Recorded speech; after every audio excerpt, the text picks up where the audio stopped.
आता पाहूया विधानसभेच्या रणधुमाळी संदर्भातल्या टॉप 9 बातम्या।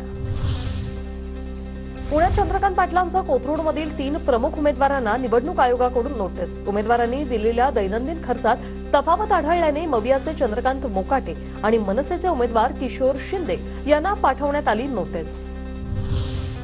दामणगावातल्या सभेसाठी आल्यावर राहुल गांधींच्या बॅगांची तपासणी। निवडणूक अधिकाऱ्यांकडून राहुल गांधींची बॅग चेक। रायगडच्या म्हसळा हेलिपॅडवर शरद पवारांच्या बॅगेची तपासणी। निवडणूक आयोगाच्या भरारी पथकाकडून बॅगेची तपासणी। रत्नागिरीच्या दापोली हेलिपॅडवर मुख्यमंत्री शिंदेंच्या बॅगेची तपासणी। मुख्यमंत्री शिंदे रत्नागिरी दौऱ्यावर असताना बॅगांची तपासणी। नाशिकच्या कळवण हेलिपॅडवर संजय राऊत यांच्या बॅगेची तपासणी। निवडणूक आयोगाच्या भरारी पथकाकडून बॅगेची तपासणी। उद्धव ठाकरे मुख्यमंत्री बनताच पहिल्याच दिवशी महिलांना 3000 रुपये मिळणार। महालक्ष्मी योजनेबद्दल बोलताना प्रियंका चतुर्वेदींचं वक्तव्य।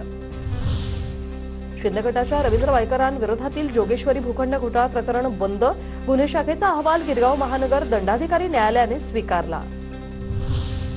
बीडच्या केज मतदारसंघात वंचितकडून अपक्ष उमेदवाराला मारहाण। वंचितने पाठिंबा दर्शवलेल्या अपक्ष उमेदवाराने भाजपला पाठिंबा दिल्याने वंचित आक्रमक। काळा फासात मारहाण केल्याचा प्रकार। दरम्यान वंचितचे जिल्हाध्यक्ष शैलेश कांबळे पोलिसांच्या ताब्यात।